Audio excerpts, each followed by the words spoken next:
Future continuous, जिसको progressive tense भी कहते हैं, जिसकी पहचान है रहा होगा, रहे होंगे, रही होगी, रहा होगा, रही होंगी। ऐसे वर्ड्स आएंगे। यहाँ पर वही बात आएगी जिस समय की बात कर रहे हैं, उस समय पर ये काम हो रहा होगा।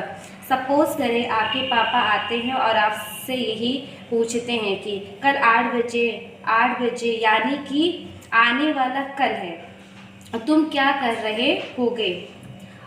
उस पर जवाब आता है मैं सो रही होंगी। ठीक है, सपोज कि ये जवाब आया, जो कल आएगा उसकी बात होगी और इस टेंस का यूज़ करते हैं जब उस समय काम हो रहा होगा। स्ट्रक्चर देख लेते हैं।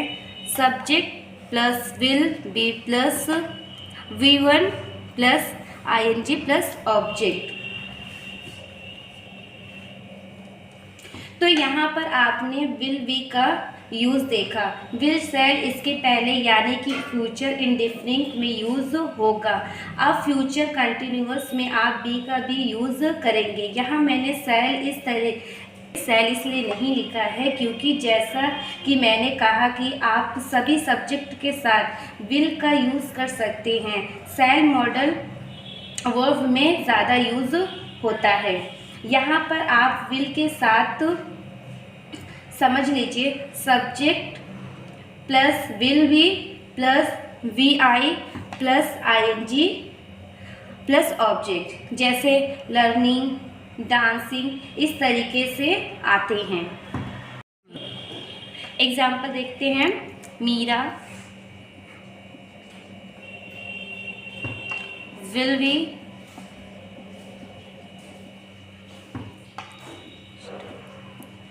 स्टडिंग।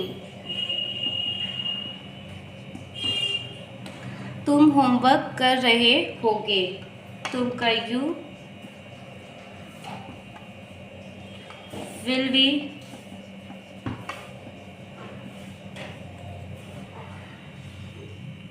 करने का डू ING लगा डूइंग होमवर्क।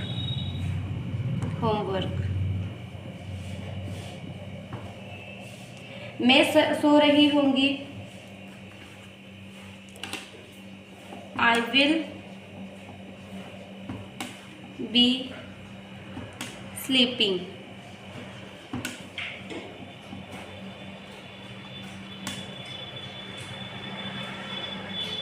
यहाँ पर एक और बात का ध्यान रखें, जब हम इस सेंटेंस का नेगेटिव बनाएंगे, क्योंकि यहाँ पर दो हैं, विल और बी, तो इसके बीच में नॉट आएगा।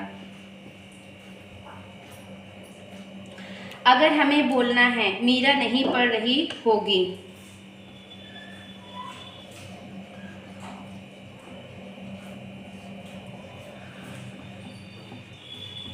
मीरा नहीं पढ़ रही होगी।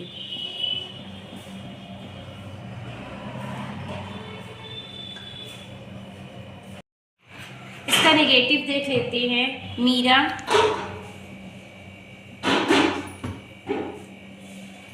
विल, इसके बीच में नॉट आएगा, नॉट बी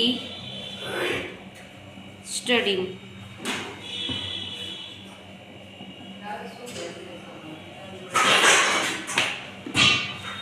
क्या मीरा पढ़ रही होगी।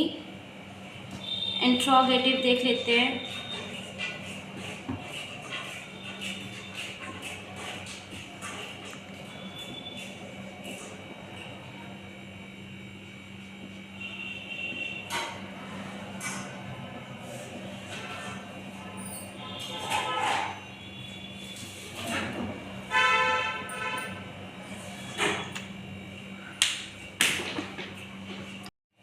इंट्रोगेटिव देख लेते हैं। क्या मीरा पढ़ रही होगी, तो will Meera be studying. Will और बी के बीच